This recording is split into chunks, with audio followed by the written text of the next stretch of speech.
podcast. Tune in for the audio, or you can even watch back. Giving players all the props, or put them on blast. We don't give no hot takes, only talk facts. We're giving all our devotion, riding high on this wave of emotion. Going all out, yeah, cause this is our time. No, ain't no stopping us till we reach the finish line. All in, we came here to win. We're gonna give everything. S-I-C-K on the run. S-I-C-K, sick. On fire, we're ready to fight. We'll bring the house down tonight. S-I-C-K on the run. S-I-C-K, sick. Play it on the car ride, play it when you lounge. X and O, you know that we can hold it down. Shout out to my man Sammy, got it off the ground. And to all the listeners tuned in right now, got debates, analysis, and speculation. This is sports talk for the new generation. You know where to find us, got a reputation. Sick podcast, your #1 sports destination. We're giving all our devotion, riding high on this wave of emotion. Going all out, yeah, cause this is our time. No, ain't no stopping us till we reach the finish line. All in, we came here to win. We're gonna give everything.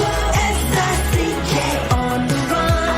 S-I-C-K, sick. On fire, we're ready to fight. We'll bring the house down tonight. S-I-C-K on the run. S-I-C-K, sick. S-I-C-K, it's the sickest podcast. Tune in for the audio, or you can even watch back. Giving players all the props, or put them on blast. We don't give no hot takes, only talk back. S-I-C-K, S-I-C-K, S-I-C-K, S-I-C-K, S-I-C-K, S-I-C-K. All in, we came here to win. We're gonna give everything. S-I-C-K on the run. S-I-C-K, sick. S-I-C-K, it's the sickest podcast. Tune in for the audio, or you can even watch back. Giving players all the props, or put them on blast. We don't give no hot takes, only talk facts. We're giving all our devotion, riding high on this wave of emotion. Going all out, yeah, cause this is our time. No, ain't no stopping us till we reach the finish line. All in, we came here to win. We're gonna give everything. S-I-C-K on the run. S-I-C-K, sick. On fire, we're ready to fight. We'll bring the house down tonight. S-I-C-K on the run. S-I-C-K, sick. Play it on the car ride, play it when you lounge.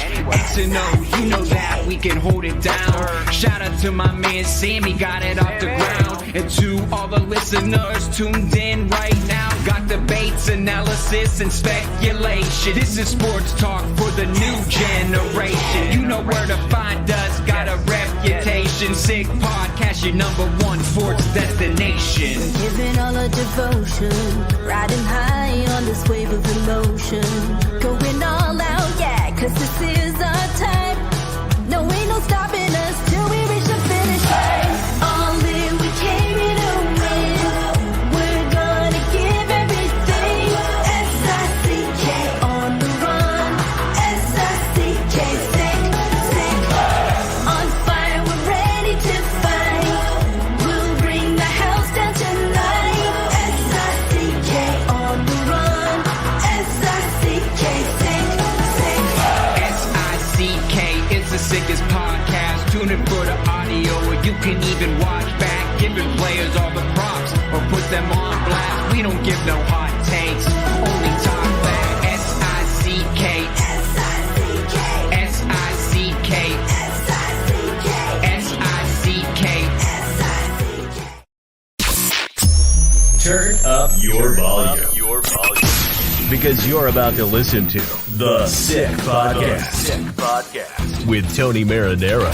55 seconds left in the penalty, a minute and 27 seconds left in regulation time. Boston 4, Montreal 3. Lafleur coming out rather gingerly on the right side. He gives it into Lemaire, back to Lafleur. Oh! The sickest Montreal Canadiens podcast. You're in the ball! Sports entertainment like no other. Rejoint, on lui fait perdre la rondelle, une passe devant. Et c'est le dégagement, et ce sera la victoire des Canadiens. Coupe Stanley pour les Canadiens. Le 23e de l'histoire. You found the dogs! John, you found the dogs! He found the dogs! And all together, they worked a young team to the top. And now, a 24th Stanley Cup banner will hang from the rafters of the famous Forum in Montreal. The Canadiens win the Stanley Cup! Brought to you by Energy Transportation Group. Driven to be different. LaBeat.tv. Embrace your true nature. And Playground, your premier gaming destination. It's gonna be sick. Good Friday evening, everyone. I'm Matt Ohayon. You know me as the Hebrew Hammer. It's the Sick Podcast. Hope you've all been having a better Friday than Scotty Scheffler has. Anyways, let's take care of some business before we get into things for the evening. The Sick Podcast is brought to you by Energy Transportation Group. Energy Transportation Group is a leading full-service logistics provider serving all of North America, driven to be different. We're, of course, brought to you by La Bête TV Beer, brewed in Quebec and a winner of a dozen international awards. La Bête TV offers quality microbrewery beers made with premium ingredients for everyone's taste. La Bête TV, embrace your true nature. And finally, by Playground. Experience Playground like never before. Enjoy world-class poker, 900 plus gaming machines, and weekly events. Karaoke Mondays, comedy Wednesdays, live bands on Fridays and Saturdays, and so much more. Discover their latest additions: Etc. Steakhouse, Drunken Dragon's exquisite sushi, and the Esperanto Cigar Lounge, and Babel Lounges, meze, and cocktails. Playground is your ultimate destination for entertainment. Just over the Mersey Bridge, visit playground.ca. All right, so let's get into things. Very, very slow week for the news-wise, at least for the Canadiens. Just as a little precursor or full disclaimer here, I should say. This is a pre-recorded episode. That's to accommodate my schedule, which is why Stu and I will not be talking about the Boston and the Game 6 between Boston and Florida. Well, I just gave away my guess. Not that it's any surprise. He's from the Montreal Gazette. Mr. Stu Cowan, how you doing? I'm doing really well. How are you? I'm doing fine. Listen, it's a pretty slow week for the Canadiens, but there's always stuff to talk about. And you know, last night, the Carolina Hurricanes got eliminated, and it got me thinking because there's some villains for Canadiens fans in that series. One being someone who had an unbelievable game, one of the better playoff performances we've seen in a while. In Chris Kreider, you know, single-handedly lifting the Rangers to the conference finals. And then there is, on the other side, to a lesser degree of, you know, villain significance, I guess we could call him, player of significance, is Jesperi Kotkaniemi. So let's talk about these two villains, because it's very interesting. So, because I find a lot of Canadiens fans are cheering for the New York Rangers, and I don't know. I find that interesting, considering the fact that Chris Kreider was the guy who ended really what looked to be a team of destiny in 2014. Yeah, there's also former Canadian Sebastian Aho. Oh, that's right. He was a Canadian for about 6 days. Brief offer sheet thing. You know, Chris Kreider, what a hockey player, and you know, Canadiens fans probably, if they don't already know, will hate to hear. You know, he was taken one pick after the Canadiens took Louis LeBlanc in the draft back in 2009. So he could have been a Canadian. Might have changed a lot of things in history, but what a performance. I mean, first hat trick I think I heard in the game last night since natural hat trick by a Ranger in the playoffs since Mark Messier in that famous Game 6 when he promised the victory. Big time performer, and he has been for a long time. I know Canadiens fans don't like him for what happened with Carey Price when he ran into him and hurt his knee. But boy, what a hockey player. Big time hockey player too. And the Rangers look really good. And Canadian fans one of the reasons I might be cheering for them is that this is the team that Jeff Gorton started to build, right? When he was GM of the Rangers and they started their rebuild, he was the guy pulling the strings. And now we're seeing the results of that about 5 years later, a successful rebuild. Not maybe as complete a rebuild as what the Canadiens are going through, but successful nonetheless. And, Jesperi Kotkaniemi, Carolina is down. He's a fourth line winger now with Carolina. And, they've obviously given him every opportunity to succeed after giving him that offer sheet, the 1 year, $6 million, and then signing him to that long-term contract. It's about $4 million a year, if I'm not mistaken. And boy, he just hasn't progressed the way the Canadiens thought he would when they drafted him, and the way Carolina thought they would when they gave him all that money in the offer sheet. So let's focus in on the Rangers side of things right now. Hard not to draw a lot of comparisons or parallels between the '94 Rangers and this edition of the Rangers. It's hard really not to draw parallels also between, I remember the bubble playoffs, so the year before the Canadiens made it to the Stanley Cup final, the Tampa Bay Lightning that year. Obviously the Rangers, well, they do have star power. They got a ton of star power, but what the parallel I'm drawing is up until this point, when the Tampa Bay Lightning went on their run, barely faced any adversity, really went through the season and the playoffs kind of like assassins. And you want to call, those two losses against Carolina a little adversity. Sure. But in the grand scheme, the Rangers have only lost 2 games these entire playoffs. Yeah. So this is just really seeming like a team that is going to be well rested and, battle tested and, just well prepared to face either Boston or Florida. Yeah. And once you get to the second round, you don't expect any sweeps, right? Maybe in the first round, you might get a sweep. Second round, highly unlikely.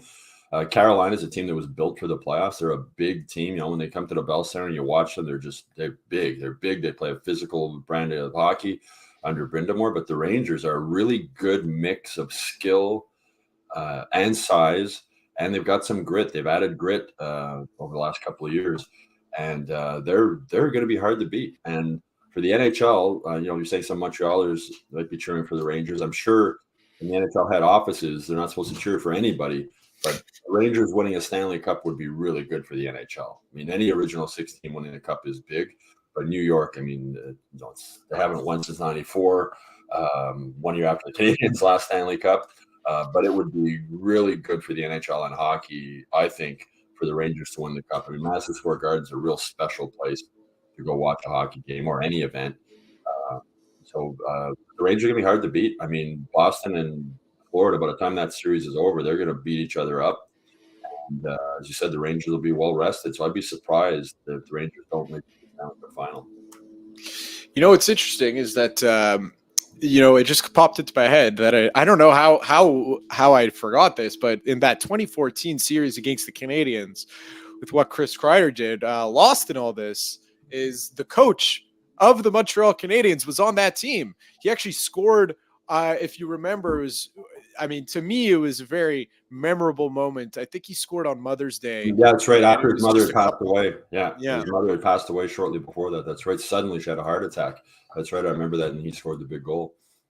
Yeah, just crazy to think back to that series. It's just so many memories for me. I remember watching Game 6 in the Bell Center, in the seats, and just in disbelief. They had those watch parties and just, in disbelief. And it was the most silent metro ride home of all time because, even more so than, I went to game 4, it was against the Tampa Bay Lightning in the Stanley Cup final. And, listen, I think at that point, a lot of Canadiens fans knew they weren't coming back from 3-0. That was a fun night. That was probably the best game I've ever been to. But I didn't believe like I believed in 2014 as a Canadiens fan, and to have that stripped away was tough. But and it's kind of still, I'm not a guy who holds grudges. It's still tough to watch Chris Kreider succeed like this. It kind of feels like he should get a little bit of karma coming his way. He's just a really, really good hockey player. Like I said, though, whether you like him or you don't like him, he's 33 years old and he doesn't show signs of slowing down. And we were talking about the playoffs and memories of the Canadiens in the playoffs. And as I mentioned, it'd be great for the Rangers to win a Stanley Cup for hockey in the NHL. It's also great when the Canadiens are in the playoffs. Now the weather is getting warm, right? Imagine now going out and getting the scene down on Crescent Street and St. Catherine Street and all the people getting ready to watch a playoff game in this weather as the things are warming up. It's wonderful when the Habs are in the playoffs at this time of the year. It sort of sucks that the year they did get to the final, 2021 was during COVID and just about everything was closed. But hopefully Canadiens fans don't have to wait that much longer to get the Canadiens back in there. But as I said, I'm following the Rangers closely, and I wouldn't mind seeing the Rangers win the Stanley Cup. I think they're a really well-built team. Alex Lafreniere, who went through a lot of criticism after being the number one overall pick, is starting to blossom, just showing Canadiens fans need to be patient sometimes with people, as we're seeing with Slafkovsky starting to blossom and some of these other guys. Come along. Alex Newhook was only 23 years old. He had a good second half of the season when he came back from the injury. So patience is a virtue, as they say. And with the Rangers, this rebuild, they've been patient with it. They were fortunate to get some players like Panarin along the way. The Canadiens need to get some guys like that who can score. They need some more forwards who can score. But the Rangers are a well-built team. And as I said, and Jeff Gorton's still got his fingerprints all over that team. Yeah, and it's encouraging sign for Canadiens fans if you want to take that look on the other side of things. So we're not going to rag on Jesperi Kotkaniemi, but I thought it was an important. He's an important cautionary tale of two things: one, drafting for need, and two, whiffing really badly on a pick to the point where that sets your team back. A good, a high pick like that sets your team back, I think it'd be fair to say, a good 5 years. Well, especially Brady Tkachuk's the guy Ottawa took after him, right? So imagine they take Brady Tkachuk, and then Brady Tkachuk's playing on the line with Suzuki and Caulfield before they even get Slafkovsky, although maybe they don't get Slafkovsky, so maybe they don't finish with the worst record in the NHL and get the number one pick. But that's a pick that that's going to, as you say, it's going to hurt the Canadiens for a long time. And Brady Tkachuk, captain in Ottawa, scores, hits, fights. I know I was told that Trevor Timmons didn't think Brady Tkachuk was a good enough skater. That's why the Canadiens didn't draft him. And one of the reasons they took Kotkaniemi, but the main reason they took Kotkaniemi, you said they were drafting for need. They needed a centerman, and they drafted Kotkaniemi, and now he's a fourth line winger with Carolina. And if he had stayed in Montreal, he'd probably be a third or fourth line winger here. So it's a whiff. I mean, it's a whiff on a number 3 pick. And if you do that often enough, it hurts your team. And you go back and you look at that 7-year stretch of first round picks. I mentioned Louis LeBlanc. He's one of them in there. You whiff on 6 or 7 first round picks in a row, and your team's going to pay a price. And that's why the Canadiens were being the worst team in the NHL and remain one of the worst teams in the NHL as they go through this rebuild. It's quite interesting to think about, because you bring up those 7 years or however many years it was of just whiffs on first round picks. And the Canadiens in many of those years managed to get first place in a division, and make it to the second round of the playoffs, make it to the conference playoffs. Kind of hard to. It's might be a tough exercise for Canadiens fans, but imagine where the Canadiens may have been in those years had those picks hit. You would think that out of 7, statistically speaking, 1 or 2 would hit.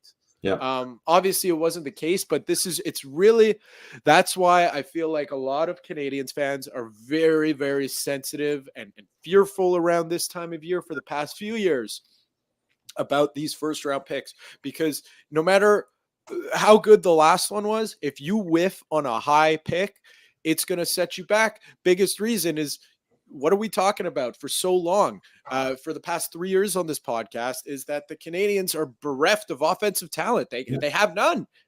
Jesperi Kotkaniemi was a 3rd overall pick. You're kind of expecting him to, that's a 70, 80-point player caliber. Yeah. And 3 years later, he's out the door. The guy's only 23 years old. It's really that's where, the pressure is really on this front office staff, I find, this year, because especially after last year, you took a defenseman, you thought he was the right player. That's fine. You kind of put yourself in a corner here in drafting for need right now. Yeah, and I mean, just looking through the drafts here, 2018, Kotkaniemi 3rd overall, 2017, Ryan Poehling 25th overall, 2016, Sergachev 9th overall, great pick, and they traded him for Jonathan Drouin. 2015, Noah Juleson 26th overall. It's actually nice to see Noah Juleson playing now with the Canucks after all the injury issues he's had. 2014, Nikita Scherbak 26th overall. 2013, Michael McCarron 25th overall. 2012, Alex Galchenyuk 3rd overall. 2011, Nathan Beaulieu 17th overall. 2010, Jared Tenorti 22nd overall. 2009, Louis LeBlanc 18th overall, and then Kreider goes 19th overall to the Rangers. And so you read those and you go, that's why the Canadiens, probably the biggest reason why the Canadiens are in the situation they are, a combination of bad drafting and bad player development. And, Slafkovsky's looking like he was a good pick now. Marc Bergevin on the way out the door made some good picks, Cole Caulfield, Caden Gooley, but the player development has really, really improved. Adam Nicholas was a big hire for the Canadiens, their development coach. He did a lot of work. I mean, Marty St. Louis did a lot of work with Yuri Slafkovsky, at practice and on the bench, but Adam Nicholas did a ton of video work, and they've created an environment for players to succeed now in Montreal. It's up to the players to take advantage of that. Yoel Armia taking advantage of the mental performance coach the Canadiens hired, something Josh Anderson should probably take advantage of this offseason also. So they've changed in a lot of ways. They need to draft better, obviously, but they've built a foundation to help develop these players, and we're starting to see it already. Alex Newhook, as I said, came back after that high ankle sprain, played really well. Wrote a column yesterday, him playing on that line with Armia and Gallagher. They were a really productive line down the stretch. You wonder if they'll be back together next season. But again, with the number 5 pick this year, it's going to be interesting. I'd be shocked if they pick a defenseman. They need forwards. As I've said on the podcast, or I've written many times, if they don't get more forwards who can score, this rebuild thing is not going to work. Yeah, no, it's. And one thing that could be encouraging for Canadiens fans is I don't know how many mock drafts he does, but when Corey Pronman of The Athletic, you want to talk prospect nerds, there's 3 guys that come to mind for me. It's Bob McKenzie, Corey Pronman, and Craig Button. These guys, they just eat, sleep, and breathe junior hockey. It's crazy. And when Corey Pronman puts out a mock draft, he's usually right. And he put one out a few days ago, and he had obviously Macklin Celebrini going 1st overall. Then he said the real draft starts at 2. There's a debate to be had for Chicago between Ivan Demidov and the Belarusian defenseman in Michigan State, who's supposed to be the best defenseman in the draft. And he had 3 defensemen go 2, 3, 4 right before the Canadiens pick, and then Ivan Demidov, falling into the Canadiens' lap basically. So kind of best case scenario for the Canadiens. I don't know how many of these he puts out. He'll probably put out a few more, if I had to guess. But his final one has some intel in it, and he's usually on the money with those things. Yeah, the thing with those mock drafts too, I don't know how many people, when the Habs picked Slafkovsky number 1, predicted that ahead of time, and that sort of, I don't know how many people that sort of changed things up quite dramatically, right? So the mock drafts are great, and I say he's really good at it. Bob McKenzie's really good at it. Bob's so plugged in with scouts and people around the NHL and GMs and everybody else. He does a lot of research. That's all he's doing now, right? He's semi-retired. He just focuses on the World Juniors and on the draft. So those are the guys, you're right. Those are the guys at the lists that they come out with are the ones I look at. I know Bob McKenzie's the first one I look at all the time. It's quite, he had, that's why I was, Caden Lindstrom was a guy he had at number 5. That's then that the guy would fit perfect with the Canadiens, right? Big centerman with can score, can hit, has a physical element to his game. But again, will he be around at number 5? Do the GMs in the league see it the same way that Bob McKenzie sees it, and the scouts that he talked to? Yeah, we'll see. We'll see what happens come draft time. Lots of time in between then. I'm excited for the trades of draft night because they always say this isn't a trade that'll happen during the season. This is one more that happens during the off season. And those trades kind of start happening about a week before the draft. Very exciting time for hockey fans. 2 years ago, Ken Hughes acquired Kirby Dach at the draft. And last year, he acquired Newhook the day before the draft. And I expect a similar thing to happen at this year's draft. And I'm wondering if I'd be shocked if he doesn't trade the second pick in the draft. It's going to be about 27th. But I wonder if he'll make a package with the 5th overall. If there's a elite offensive forward out there, or near elite offensive forward, or a young guy that they think can be an elite offensive forward, if they'd be willing to give up that number 5 pick as some kind of a package. It's going to be interesting. There's a lot. It's really going to be interesting because he's got a lot of cards to play. Can use. He's got a ton of young defensemen. He's got a lot of draft picks, 2 first-round picks this year, 2 first-round picks next year. So he's he's in a position of strength as far as trying to, I think they'd like to move this rebuild along a little bit, give it a little bit of a bump this year, because I think, as we've discussed before, I think the fans' patience will start to wear off. I think they have maybe one more year of, this year, if this coming next season, if they get close to making the playoffs and just miss, I think fans will be okay. But the season after that, if they don't make the playoffs again, that's when people are going to start wondering what's going on here.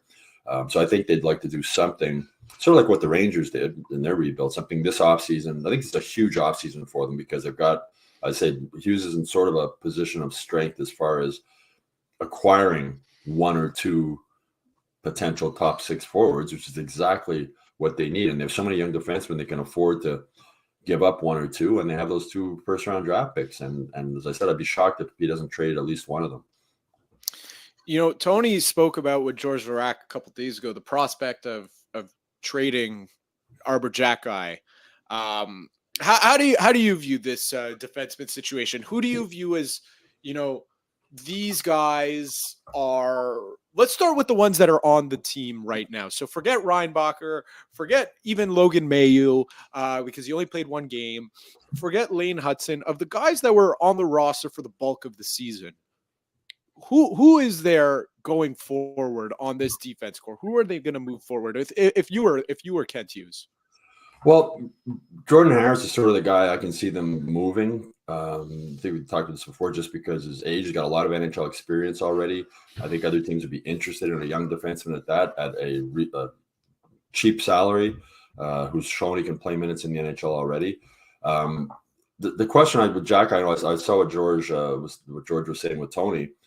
When Nick Bobroff, when they drafted Xhekaj's brother, he said he was a unicorn, and I think Arbor's a unicorn because there's not a lot of guys who can do what he does in today's NHL, have that physical presence, play a regular shift, fight when needed, but not have to fight. Like, he's not there just to fight. But having said that, that brings a value, right, for other teams too, the fact he is a unicorn. So I wouldn't say he's totally off the table. You mentioned Logan Mailloux. Logan Mailloux could be a similar type of defenseman, big physical guy, can fight if he needs to. Also a right-hand shot. Arbor shoots left. To me, Mike Matheson, a lot of people want to trade him. I would not trade Mike Matheson. I would not trade Aiden Gooley. I'd be looking to see what I can get for David Savard for the draft. And then you sort of weigh, are we better if we're going to have Lane Hudson start the season with us? Is it better to have David Savard around as his partner to sort of, be sort of a coach and nurture him along like he did with Caden Gooley his first season? But after that, they've got, I think, to me, I'd be surprised if Hudson doesn't start the season with them next year. But to me, it's Gooley and Matheson are the only 2 guys that I wouldn't trade. Like, I wouldn't be interested in trading them at all. The other guys, I would wait and see what the offers come. And if the best offer you get includes Arbor Xhekaj, as much as I like Arbor Xhekaj, and I wouldn't be jumping and trading him, you got to remember he's also surgery on both shoulders now. That's got to be a concern moving forward also. So I wouldn't have him. Arbor Xhekaj wouldn't be off the table. I wouldn't be rushing to trade Arbor Xhekaj, but if he was what it would take to get a top 6 forward, I wouldn't not make that deal. No, I have to agree with you, and I love that you just said anyone but these two guys, because frankly, that the people who want to move Mike Matheson, you got to think about it this way. Sure, you can get something probably pretty good for Mike Matheson, but when you give up the best player in a trade, you're losing the trade, in my opinion. And, like we've been talking about, we think the Canadiens want to give this rebuild a bump. They need to move it along, like we've been saying. And, at a certain point, you need to start winning some games. You can't trade everyone. You can't trade everyone over 25. That's not how teams are built. You need veterans on your team. And Mike Matheson is a pretty darn good veteran to have. Yeah. And as I said, David Savard is a good veteran to have too, but I would trade David Savard before I would trade Mike Matheson, obviously. I mean, I don't know what the market would be for David Savard now. The market might be higher for him at the trade deadline next year in the last season of his contract. As I said, it's not coincidence that they put Lane Hudson with him when Lane Hudson made his debut. It's not coincidence they put Caden Gooley with him. It's not coincidence that basically every young defenseman who's come up the first few games has played with David Savard. It's not a coincidence that Arbor Xhekaj played his best hockey when he was with David Savard after coming back from Laval. He's sort of a stabilizing influence for these young guys. But at some point, they're going to have to put more weight and more expectations on the young guys, right? You just can't rely on David Savard to baby these guys along. They're going to have to do it by themselves. Caden Gooley started with David Savard, learned the ropes, boom, top pairing defenseman with Mike Matheson. That's a pretty good top pairing D. Excuse me. As we've talked before too, do they maybe go with 7 defense some games this season with Lane Hudson in there to get him out in the power play and maybe shelter him a bit defensively? I'm really looking forward to the preseason to see how Lane Hudson does defensively. Like, is he physically strong enough to play defense against some of the top players in the NHL? So I don't think he can be a top pairing defenseman because I don't think he's going to be physically strong enough, at least not now, to go against the other team's top lines. But that's something I really want to watch during training camp and preseason. Is he going to be able to play defensively? The offense is there. There's no doubt about that. There's no doubt this kid can create offense. But defensively, will he be ready to play in the NHL? Logan Mayo also. I have a feeling they'll give him every opportunity to make the team next season. He did his full year in Laval. I think David Reinbacher is going to get sent to Laval to spend a year there like Logan Mayo did, just to get used to, he still got to get used to playing on the North American rink and adjustment to pro hockey and the grind of the schedule. Logan Mayo said that really helped him this season, playing in all 25, 27 minutes a game, playing power play, PK, playing against other teams' top line. So I think that's something that would benefit Reinbacher next season also. But it's going to be such an interesting summer to see what happens. Like, which defensemen are going to be here when training camp starts? Are they going to be able to get one or two top 6 forwards? Is Kirby Dach, is he going to training camp? Is he going to be healthy? Is he going to be, that surgery he had, you don't just bounce back from that, right? That's a major knee surgery. Is he going to be able to play the way we saw him play before he got hurt? So there's so many good storylines. You said it's going to be a lot to talk about from now right through the draft. Then we got development camp after the draft and free agency. So it never stops with the Canadiens. And will they go into the free agent market? Will they dip their toes in if they can't make a trade to get the offensive type player they want? So it's going to be a fun summer.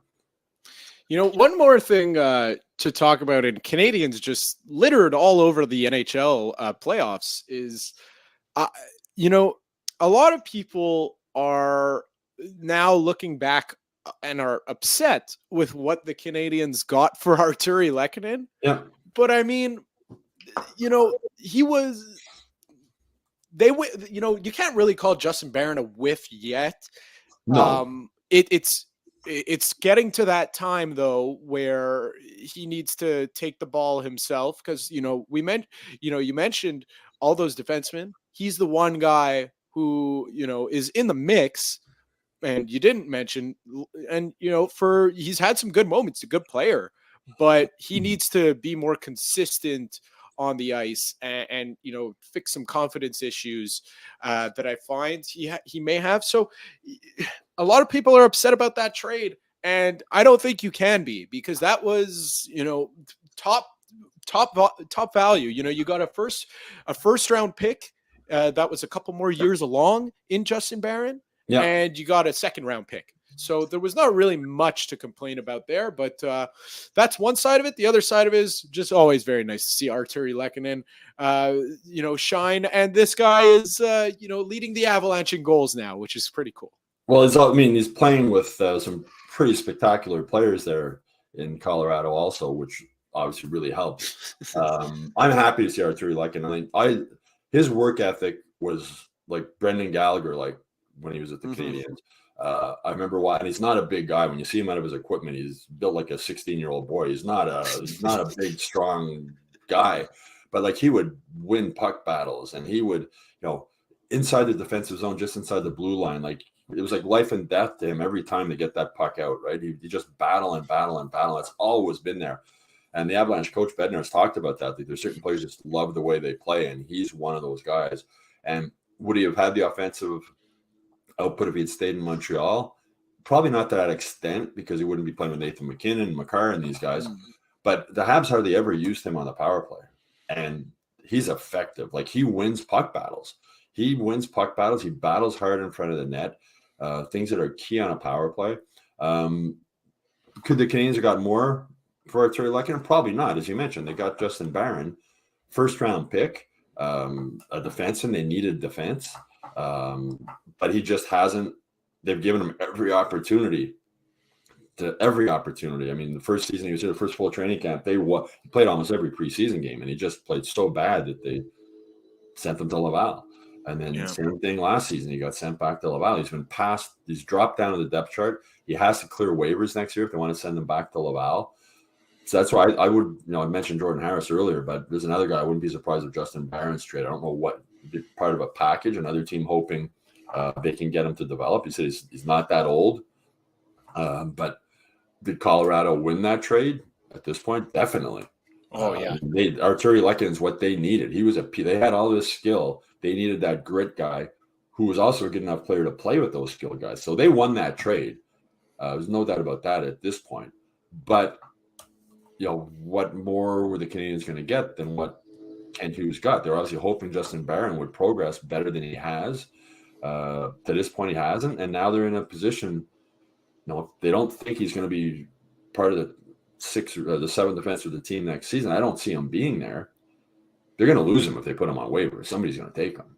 Yeah. So that's there's no doubt about that. The teams aren't going to let a guy like that, a fairly high first round draft pick with NHL experience already. If you can get him for nothing, you're going to take him. So that's why it's going to be really interesting to see. I can see him being part of a package deal, whether it's to get a fourth. I think there'll be more than one trade, but I think Justin Barron I'd be surprised if they don't trade him during the offseason, just for that reason, because I don't see him having a spot on the team to start next season, and I don't see him clearing waivers if they try to turn him back to Laval. Yeah, and I don't see them running with the 8 defense system. Yeah, trying to come up with an equivalency to the 3 goalie system that they were running with for a while. No, I think I think they've seen enough of Justin Barron that they're disappointed in that he hasn't. And then on the other hand, you have Jaden Struble, who surprised everybody. Oh yeah, he got called up and wasn't even supposed to play a game. They called him. They're just bringing him up just to get a taste of the NHL and go on the California road trip and practice and get to know the guys a bit. And then Jordan Harris gets hurt. He gets in the lineup and they can't take him out. And that's another good sign of the Canadiens' development. There's spots to be earned there. If you play well and you show that you can play, you'll play. And if they don't trade Justin Barron, and if he comes to training camp next season, has a really good training camp and a really good preseason, they'll find a spot for him. But I think at this point, that's too much of a risk to go that route and then decide, okay, he's not going to be in our starting lineup, and now we're going to put him on waivers, go to Laval, and they're going to lose him. Yeah, and I think we've seen again through that 3 goalie carousel that really was the story, the biggest story probably throughout last season, is that Kent Hughes, he knows when he'll lose someone for nothing, and he will not let that happen. If you lose Barron, basically you get Lehkonen away for nothing, right? Yeah. So listen, it's the other side of it. Again, like we said, always nice to see Artturi Lehkonen in the mix and in the fold and doing what he does best. And you know what was just great is there's always two memories for me with Artturi Lehkonen. One of which, of course, is he scored the goal that sent the Canadiens to the Stanley Cup final. That's seared and branded into the brains of so many Canadiens fans on St. Jean my generation. That's it. It was the miracle of St. Jean because and it was assisted by Philippe Danault, a Quebec boy. So that was great. The other one is I was in the crowd in his first game back in Montreal in a Colorado uniform. He scored a goal, and again, I have never seen this in my life. In any stadium, that I've been present in, a opposing team's player scores on the home team and the home team gets up and starts cheering. It was really quite amazing. And that just shows how much that goal meant to this city. And his teammates loved Artturi Lehkonen. He was such a quiet guy and just a little guy. Like, he's not a big guy. And he competed so hard. And Montreal hockey fans are smart. They realize when guys work hard, right? They realize when guys aren't working hard. That's one of the reasons fans were hard on Jonathan Drouin. Jonathan Drouin wasn't he was a highly skilled player, but the work ethic left a lot to be desired at times. Same with Joel Armia. Fans get on him because all the talents there didn't work hard. But fans love guys. Steve Bégin, Brian Skrudlin, Chris Nyland. You go down the list, Brendan Gallagher. The fans in Montreal love guys who work hard, who give everything they have. And Artturi Lehkonen did that every shift he played with the Canadiens. He's doing it every shift he plays with Colorado. I mean, if you're watching the games on TV, focus on him. He battles and battles and battles and battles and going up against bigger guys, and he wins puck battles against them. He's just it's smarts. He knows how to win puck battles. It's also just determination. Like, that's my puck and I'm going to get it. And he did that in Montreal, and now he's doing it in Colorado with better players. And we're seeing the results. So Colorado was a great trade by Colorado, as I mentioned before, because he was sort of a missing link for them, something that they needed. And he's filled a really important role with that team. And I'm sure his teammates there love him just as much as his teammates in Montreal did. And we know his coach, from the comments from the coach, we know how much the coach loves him. He's a coach's, it's the type of player a coach loves, right? You put him on the ice, you know he's going to battle and compete and do what you ask him to do, and the effort level is always going to be there, and coaches love those guys. The last thing we'll talk about before we pack things in is we got to talk about the Vancouver Canucks. I mean, how could we not? Wow. It looks like we're on a 1994 rematch collision course. Not quite yet. I think Edmonton would like something to say about that, and so would the Dallas Stars have something to say about that, or the Colorado Avalanche should they come back. But this Vancouver team is really, really interesting to me because they were first place in the Pacific. They get none of the respect. I mean, they're getting talked about as if they were a wild card team that made it in on the last game of the season, and they fell into the playoffs. Really, really amazing. And of course, Artur Shilos, what a story that is. Just, it's going to be interesting if they make it far long enough. What do the Canucks do when Thatcher Demko is back? And just, is this team going to close it out against Edmonton? Because Edmonton every year, listen, they got the best player in the world. They got the second best player in the world. Got one of the best defensemen, or blossoming into one of the best defensemen in the world in Evan Bouchard. Goaltending, though, leaves something to be desired. So that's always the story. So can they close it out against these Edmonton Oilers? And would you be shocked to see the Vancouver Canucks go on to take on the Dallas Stars and or the Colorado Avalanche, slay the dragon, much like the Canadiens did when they beat the Golden Knights in, it took 6 games, but I think it was in pretty decisive fashion. The Canadiens beat down the Golden Knights. Would it shock you to see that? No, and you mentioned Artturi. I mean, 2 years ago, he was playing for the Trois-Rivières Lions, the Canadiens ECHL team. Oh, that's what a great story this guy has turned out. What a connection that is. Yeah, I mean, 6th round draft pick by Vancouver. Played 10 games with Trois-Rivières the 2021-22 season, and now he's could be in the Stanley Cup final. But I think with Vancouver, we talk a lot here in Montreal about Marty St. Louis as a coach and a player's coach, and how much the players respect him and want to play for him. And I think Rick Tocchet is the exact same thing. I think he's a tough coach, but he's very straightforward with his players and very honest with them. And the same way Marty St. Louis is very straightforward, very honest with his players. And the players want to play for him. They want to play for him. They want to battle for him. And as you mentioned, he's getting the most out of his players. And smart coaching hire. They battle hard. And I think, as you mentioned, they are been sort of looked at as underdogs, and I think Tocchet relishes in that. I think he's using that as motivation for his players. Now, they don't think we can do this, and the fan support in Vancouver is crazy too. But yeah, it'd be something else. Vancouver, New York, semifinal series again, flashbacks, and as I said, it'd be nice to see the Rangers in the Cup. It's good for hockey. It's nice to see a Canadian team, and one of them is going to go through, either Vancouver, Edmonton. Nice to see a Canadian team go this far in the Stanley Cup playoffs also. But Vancouver, I like watching them. I mean, they battle and they play hard. And if you watch Tocchet on the bench, he's very vocal with his players on the bench. Respected. I mean, you look at his career that he had as a player, you have to respect what he accomplished. And he's Canadians talk about wanting to get that modern day coach, Kent Hughes and Jeff Gordon, and I think Rick Tocchet is a modern day coach, maybe a little bit rougher around the edges than Marty St. Louis, but the same respect from his players, the same players willing to buy in to what he's selling. And that's the biggest key in coaching today, not just in the NHL or any sport. If the players don't respect the coach and don't want to do what he wants them to do, they're not going to win. And with Vancouver, they're a team. Like, Vancouver really is a team. Compared with Toronto, the Leafs are a group of individuals. They're not a team.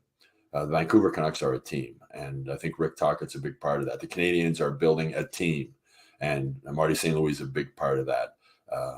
So that's good. The playoffs the first round of the playoffs weren't so great. The second round have been fantastic, and third round will be probably even better. So it's been fun to watch for sure. So it's funny you talk about Rick Tocchet and how this team wants to play for him and they battle for him. And I have to admit, I was one of the people who wasn't giving Vancouver. I don't know if it was on the record on this show that I wasn't giving them any credit, but when I saw them matched up against Nashville, I saw, oh my God, the Nashville Predators are the hottest team in the NHL right now, because that's how they made it into the playoffs, because they were in last or close to last place at one point. They made it into the playoffs. Can they go on a St. Louis Blues-like run? Maybe. And I said, Vancouver, this team has gotten called soft by their coach about 3 or 4 times this season. I think Nashville's going to roll them.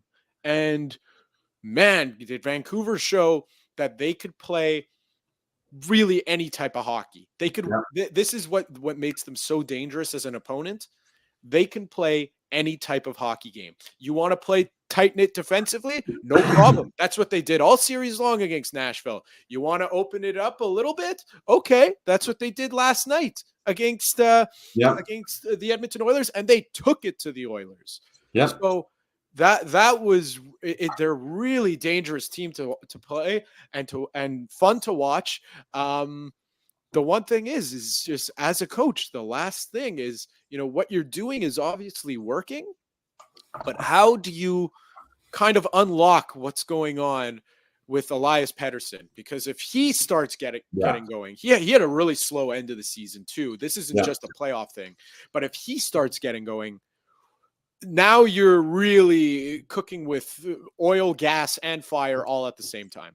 Yeah, well, watching the game last night, there was a few times the camera went to the bench and you could see talking with him, Pedersen, and patting him on the shoulder, but like in his ear, like telling him, like he knows you got to get him going too, right? If they can get him going, but you're talking maybe calling his team soft, and you can't get away with doing that if you don't have the respect in the room, right? If guys don't respect the coach, and I think back, remember Marty St. Louis after one of the game in Boston when they got blown out, he basically said our team was soft, and if the players don't respect you, they're gonna turn on you a bit when they hear that. But if they do respect you, I think of Jim Montgomery in the Bruins against the Leafs when he said, we need more out of David Pastrnak.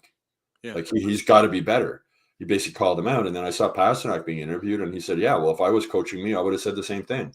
So it's that respect that Pastrnak knew. And then who scores the winning goal in overtime to win the series? David Pastrnak, right? So it's sort of that coaching thing. You got to have tough love at sometimes. And I think we'll see more of that from Marty St. Louis as this rebuild goes on and as the more pressure comes on to win. But you can't, the coach, like the Mike Babcock old school way, right? Like that backfired on him. But when you have the respect of your players and you defend them a lot, and Marty St. Louis defends his players a lot, defends Josh Anderson, he's defended Brendan Gallagher, and he's struggled, usually does.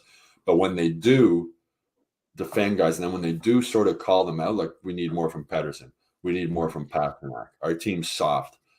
That guys want to play well. It was, I'm trying to remember who it was with the Canadiens that told me this season. He's saying, like, we all want to play, so we want to make Marty happy. Like, we want to please Marty. Like, we want to do well for him. We like him so much and we respect him so much that we really want to do well for him. And I think that speaks volumes about the coach. It was Jonathan Kovacevic. I remember talking with him and he was saying they were talking about Marty's rules, that he has certain rules and his concepts, not his systems. And we were asking him, I think Arpin Basu and myself, maybe Eric Engels were talking to him. And we said, those rules. So I'm not going to tell you what all the rules are, but when you break them. And I broke one the last game and I felt really bad. And I knew it when I went to the bench and he was like right in my ear right away. But he says, I felt horrible because I let him down. Like, Marty's very, he makes it very clear. He paints a very clear picture of what he wants you to do and what he doesn't want you to do. And if you do what he doesn't want you to do, he lets you know about it. And I remember that's one of the things really stuck out for me this season when Kovacevic said that. He said, you don't want to let him down. You feel really bad that if you did let him down, and you're less likely to do that again. So it seems to me, I think Rick Tocchet has a similar relationship with his players. I think Jim Montgomery has a similar relationship with his players in Boston. We saw that with the Pastrnak situation. And that's the key in today's NHL. You've got to have coaches that can have that relationship with their players, where the players don't want to let the coach down. They want to do well. They want to do what the coach is telling them to do. And I think we're seeing that building in Montreal, and with Vancouver, I think they're obviously a lot further ahead than the Canadiens in building their team, but I think that's a key point to their success so far.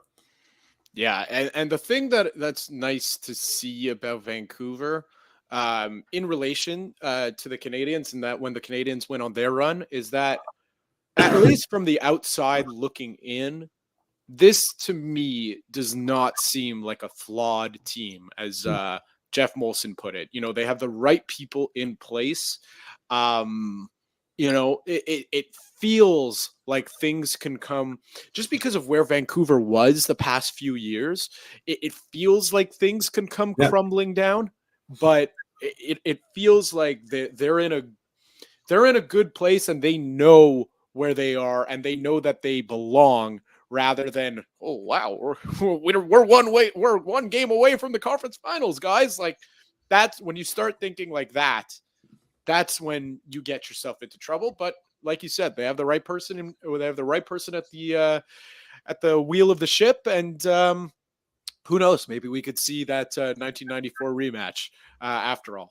That would be pretty cool to see. It really would. That would be. I'm really looking forward to the conference finals.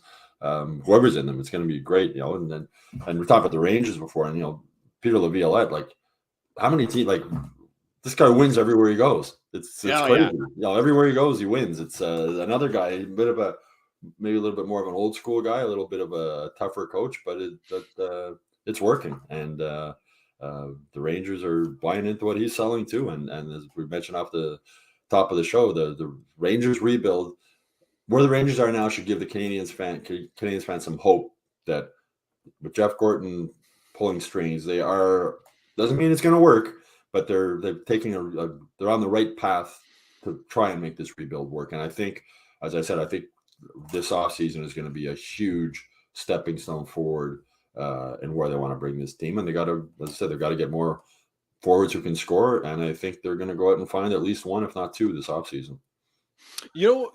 Last point I'll make is it just popped into my head is that, thinking about the team that Jeff Gorton built, obviously he's not there anymore and he hasn't been for a couple years. But the Rangers had a lot of talent for a long while, and they had a guy at the helm last year that, Gerard Gallant, and 2 years ago it was, and when they crashed out of the playoffs, it was, you kind of knew it was going to happen even before that final game. Like, it was embarrassing. And then bad blood between the team and the coach. That's kind of what happens when you let the prisoners run the prison and run the show instead of the warden. And I'm not saying you need John Tortorella, Peter Laviolette, and you need an old school coach, but you need to have that in you so that you don't let the inmates run the prison, because that's when you get into trouble. And that's something to watch in Martin St. Louis' development as a coach. We've seen him be buddy, but we've also seen the side where he needs to crack down. Mm-hmm. But the stakes when the team is, competing and competing for playoff spots eventually, and eventually competing for first place in the division, that's when you really need to have those skills already developed, because that can become a messy situation real fast. Yeah, well, Marty St. Louis is a competitor. I mean, you didn't get where you become a Hall of Fame player was never drafted without having that competitive fire, and nobody hates to lose more than him. And it's all sort of been like everybody loves everybody to this point, right, in this rebuild. But that's going to change, and they're aware of that. I mean, Kent Hughes has said that each year the pressure is going to step up, and different people react to pressure in different ways. And if people don't handle that pressure properly, they'll make changes. And that includes also on Kent Hughes and Jeff Gorton. The pressure is going to increase on them as they move forward. But I'm confident that Marty has it in him that he can be like Rick Tocchet. He can be very direct and very tough when he has to be. And we're going to start seeing more of that, I think, this season, and even more of the following season as we move forward. But I'm confident to this point, it's all been about teaching and development, right? Winning hasn't been the priority, and they've mentioned that several times. Marty doesn't judge a game. He says there's games we win and we didn't play well, and there's games we lose and we did play well. So I don't judge it on wins and losses. I judge it on the way we're playing. That's going to change, obviously, but I'm confident that Marty St. Louis will adjust as he moves forward, because he's been a competitor. I mean, he's won Stanley Cups. He played for John Tortorella. He loves John Tortorella. He's one of his best friends. It doesn't mean he needs to be John Tortorella, but he's seen how John Tortorella can push some buttons here and there. And as Marty has said, when Tampa was in town, not Tampa, when Tortorella was in town with Philadelphia this season, and he was asked about the comparisons between the two, and he said, "Look, I'm going to be me. I'm not going to be John Tortorella. That's not going to work. But I respect a lot of the things he does." And Tortorella said the same thing. He respects a lot of the things that Marty St. Louis does as a coach. So I think they take a little bit from each other. But Marty St. Louis is not going to become John Tortorella. But I think he has a little bit of John Tortorella in him that he can use, pick his spots when he needs to. Like it's going to be interesting to see how he handles Josh Anderson next season, if he struggles the way he did this season. This season he was in his corner and did everything he could to try and get Josh Anderson going. Nothing seemed to work. But then we saw last season with Joel Armia, they sent him to Laval. And if it doesn't work with Josh Anderson this season, they send him to Laval. Somebody would probably claim him, unlike Armia. But it's going to be interesting. That's one guy it's going to be interesting to see how, if Josh Anderson starts off like he finished this season, it'll be interesting to see how Marty St. Louis handles him. Well, we have about all summer to talk about that and to talk about all different angles. Hey, listen, it's with every week that passes, every Friday that passes that we get to talk to each other, we get ever so closer to the draft and back to the season where trades start happening, the fun season, as we like to call it. So, Stu, enjoy the weather this weekend and enjoy your long weekend, and we shall chat next Friday. All right, take care. That was Stu Cowan. I'm Matt Ohayon. Just one last time, the Sick Podcast is brought to you by Energy Transportation Group. Energy Transportation Group has once again been recognized as one of Canada's top fleet employers for the 4th consecutive year. The prestigious accolade underscores their steadfast dedication to fostering a workplace of excellence and opportunity, much in part to their exceptional team for their unwavering commitment and contribution. Energy Transportation Group, top fleet employer. All right, that does it for me. Enjoy you guys. Thank you for watching, thank you for listening, and enjoy your long weekend. We'll chat next time. And that's a wrap. Hope you don't miss us too much until next time. Follow the Sick Podcast with Tony Marinaro on YouTube, Instagram, Facebook, Google Play, and Apple Podcasts. The Sick Podcast is brought to you by Energy Transportation Group, driven to be different. LaBi.tv, embrace your true nature. And Playground, your premier gaming destination.